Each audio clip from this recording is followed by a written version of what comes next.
আবার চলে এসেছে একটা নতুন ভিডিও নিয়ে আপনাদের সামনে। এটা হচ্ছে কেরলের ন্যাশনাল কয়ের মিউজিয়াম, কয়ের বোর্ডের মিউজিয়াম এটা।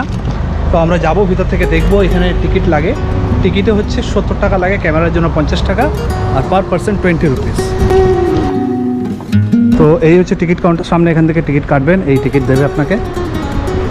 নাম এইখানে গেটের কাছে নাম, ফোন নাম্বার এন্ট্রি করে ভেতরে ঢুকতে হবে। চলুন ভেতরে যাই।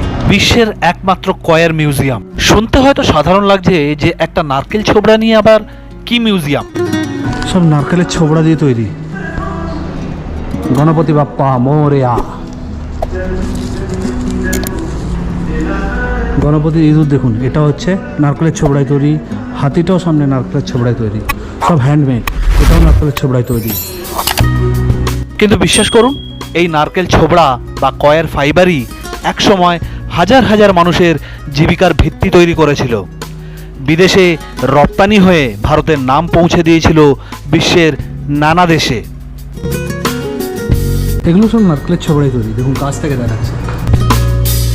আজ আমরা জানবো কয়ের কি, কেরালার সঙ্গে এর সম্পর্ক কি, নারকেলের দড়ি দিয়ে তৈরি, কেন এই মিউজিয়াম তৈরি করা হয়েছিল এবং কিভাবে একটি সাধারণ নারকেলের ছোবড়া পরিণত হয়ে দড়ি, মাদুর, কার্পেট, এমনকি আধুনিক পরিবেশ বান্ধব পণ্যে।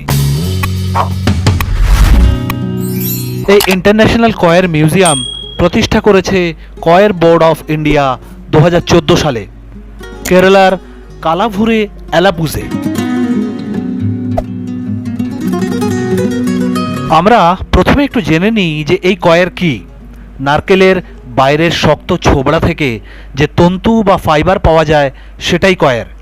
শত শত বছর ধরে এই ফাইবার ব্যবহার করা হচ্ছে দড়ি, মাদুর, ব্রাশ, কার্পেট এবং বিভিন্ন গৃহস্থালী জিনিস তৈরিতে। আজ যখন সারা বিশ্ব প্লাস্টিকের বিকল্প খুঁজছে, তখন কয়ের আবার নতুন করে গুরুত্ব পাচ্ছে।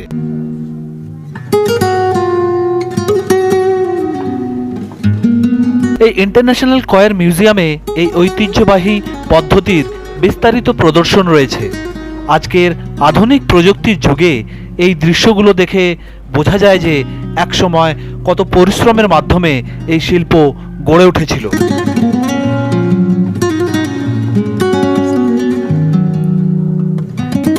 পুরো হস্তশিল্প আর কি। অনেকের মনেই প্রশ্ন হতে পারে, এই কয়ের মিউজিয়াম কেরালার এলাপুজাতেই কেন?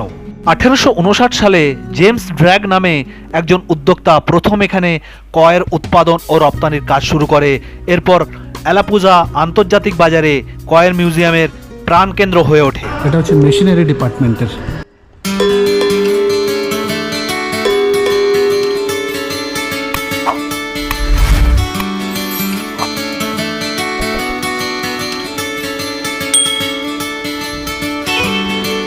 কয়ের শিল্পের সবচেয়ে বড় পরিবর্তন আসে মেকানাইজেশনের মাধ্যমে।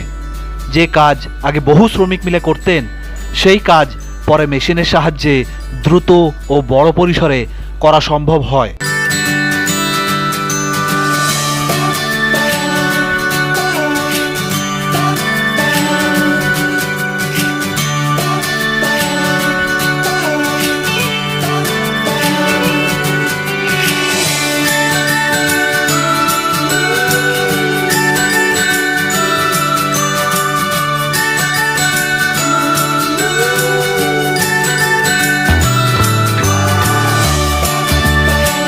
বেডরুম তৈরি করা আছে। এই মিউজিয়ামে বিভিন্ন শিল্প আর যন্ত্রপাতির বিবর্তন দেখানো হয়েছে। এগুলো শুধু প্রযুক্তির ইতিহাস নয়, বরং কেরালার অর্থনৈতিক পরিবর্তনেরও সাক্ষী।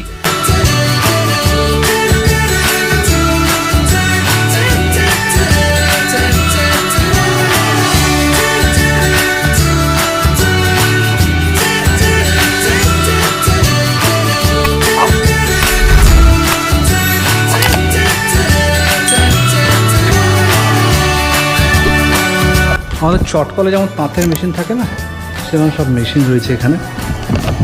তো এই মেশিনগুলো দিয়ে দড়িগুলো বোনা হয়, আর এই দড়ি দিয়ে হচ্ছে শিল্প তৈরি।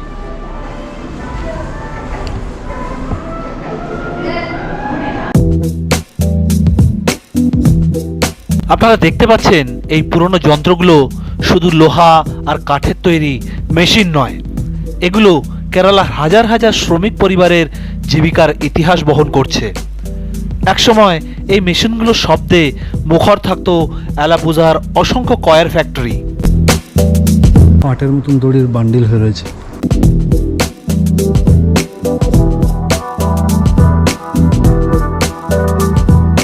কার্পেট, এই যে নারকেল দড়ির কার্পেট,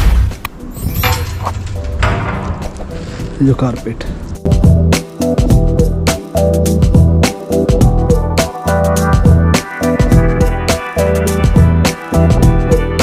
পাপোশ,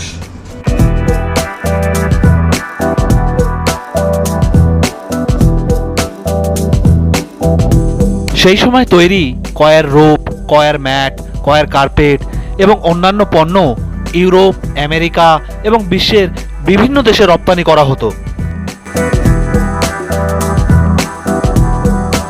যে কাজ আগে কয়েক ডজন শ্রমিক মিলে করতেন, পরবর্তীকালে উন্নত যন্ত্রের সাহায্যে অনেক দ্রুত এবং দক্ষতার সঙ্গে করা সম্ভব হয়। আজকের আধুনিক কয়ার ইন্ডাস্ট্রির ভিত্তি গড়ে উঠেছে এই ঐতিহাসিক যন্ত্রপাতির হাত ধরেই। তাই এই মেশিনগুলো শুধু প্রযুক্তির নিদর্শন নয়, ভারতের শিল্প ও বিপ্লবেরও এক গুরুত্বপূর্ণ সাক্ষী।